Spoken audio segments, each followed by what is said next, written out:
Good afternoon to you. Welcome to the news update on Dominion Television Ibadan. I am Pat Aito.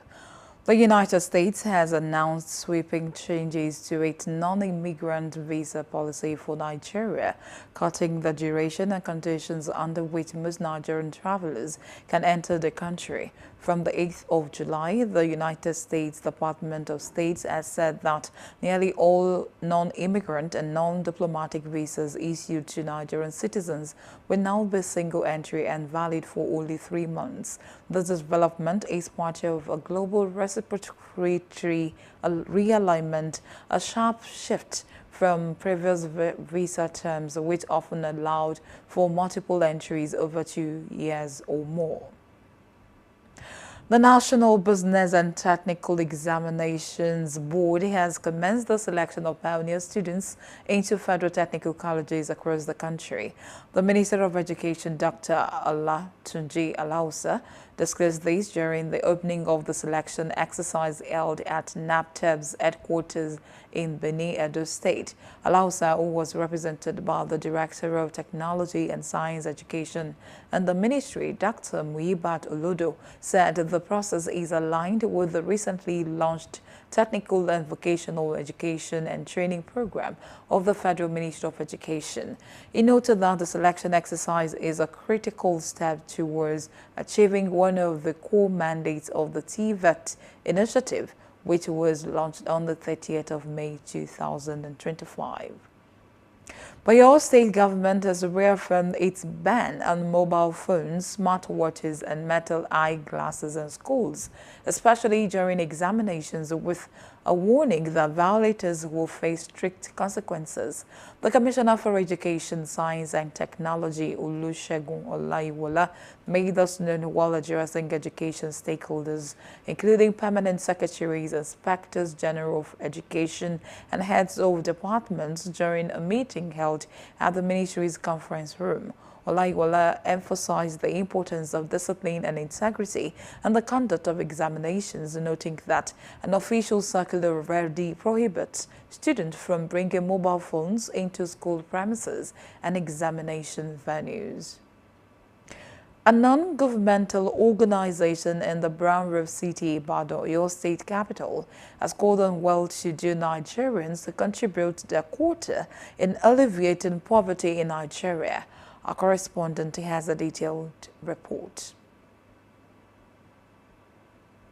Founded by the late Arike Tejosho, has stressed the need for educators and parents to key into the education of their students and children respectively. This call was made at the one-day spelling bee competition themed Nurturing Literacy, Inspiring Excellence, held on the 9th of July 2025 at the Ibadan Business School, Bodija, Ibadan, Oyo State Capital, in honor of the deceased. That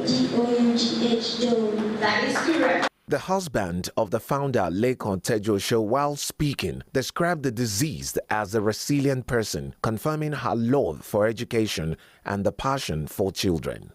The daughter, Modukwe Adeniji, said that the late Arike Tejosho believed that education is the foundation of everything. Hence, the reason the foundation is head-bent on education, revealing plans to extend the art of generosity to other parts of the country, in particular the southwest region. Very vibrant,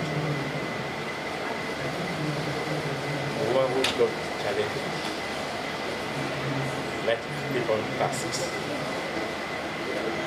thinking, progressive thinking, and always ready to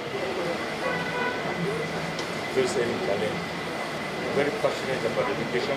Believes with education there's no barriers to learning.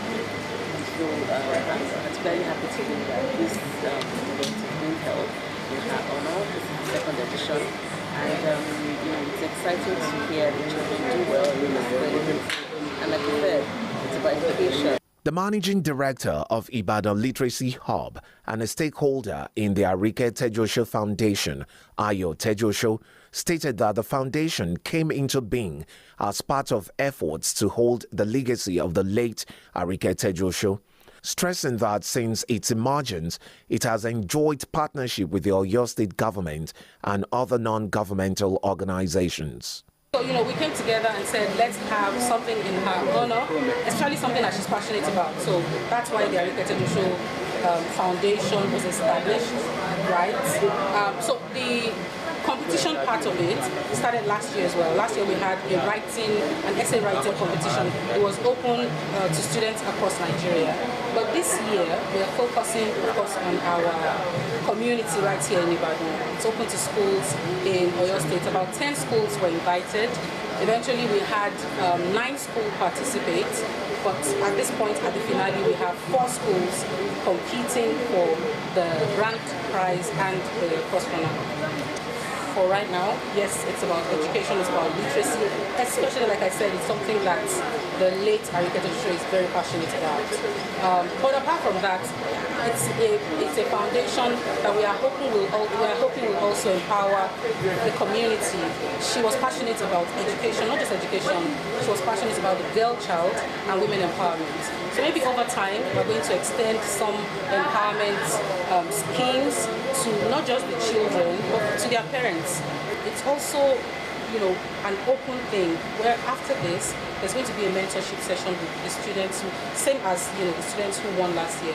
There's a mentorship session where we continually work with these kids to not just, it's not supposed to end after the competition closes its curtains tonight. We're hoping that going forward, we're still able to work with them and who knows where this goes. The Spelling Bee competition, which was the grand finale, saw 4 schools making it to the finals, with the winner taking home 500,000 naira and the first runner-up 350,000 naira. The report was packaged by Sheifumi Akinsoya. I am Olusegun Fawale for Dominion News. The National Vice Chairman Southwest of the new Nigerian People's Party NNPP, Ademola Ayoade, has categorically distanced the party from a report alliance involving several political groups and agencies. Speaking in an interview, Ademola Ayoade dismissed the media speculations suggesting NNPP's involvement in the coalition effort. We are not part of them. We are not supporting them. They have not invited us. And if they do, we are not going to join them. The confidence in NNPP's future, particularly heading into the 2027 general election, stating that Nigerians have become more politically aware after what he described as the disappointing outcome of the current administration. Brighter future, in the sense that people must have learned their lesson because of the result of what they get from the government that is in power now. You can see that everybody was clamoring to vote for the present government. And we have seen how far they have gone, how they have turned everybody into a poverty people, how every home is not capable of maintaining a good standard. According to Ayoade, the NNPP is already rebuilding from the grassroots level and local government structures in anticipation of the 2027 polls. On the foreign scene, United States President Donald Trump has hosted the presidents of Gabon, Guinea-Bissau, Liberia, Mauritania, and Senegal at the White House in Washington, D.C. The meeting focused on business opportunities as the African leaders sought partnerships to develop their resources. Trump mentioned a recent peace agreement with the leaders of the Democratic Republic of the Congo and Rwanda, which was recently signed at the White House. He also hinted that the 5 countries were unlikely to face U.S. tariffs. President Volodymyr Zelensky has said that a massive overnight Russian attack hit Ukraine's capital, Kyiv, killing at least 2 people and injuring 16. The attack, which involved 18 missiles and about 400 drones, primarily targeted the capital. Authorities in Kyiv also said that the drone wreckage hit the roof of a residential building and fires burned across the city. The missiles converged on the capital, air defense went into action and explosions echoed. Police in Armenia have arrested 7 people associated with the pro-Russian opposition party on suspicion of terrorism following a slew of raids on their homes amid a wider government crackdown ahead of parliamentary elections. The people are affiliated with the Armenian Revolutionary Federation, ARF, also known as Danas Suksku, a group party of the pro-Russian parliamentary coalition headed by Robert Kochar, a former president of the South Caucasus country. Armenia's investigative committee said police have arrested 7 individuals and charged one of them with preparing a terrorist act. And in sport, Galatasaray have suffered a big blow in their attempt to secure Victor Osimhen signing on a permanent transfer from Napoli. This comes after Napoli's opted to turn down Osimhen's release clause amount of 75 million euros. According to the Serie A, champions rejected Galatasaray's 75 million euros third offer for the 26-year-old, which was official release clause of the player. Always know that you can follow us across our social media platforms: Facebook, Instagram, TikTok, YouTube, and LinkedIn at Dominion Broadcast, and on X at DominionCast. And that is the news update on Dominion Television. Thank you so much for watching. I am Pat I2. Good afternoon.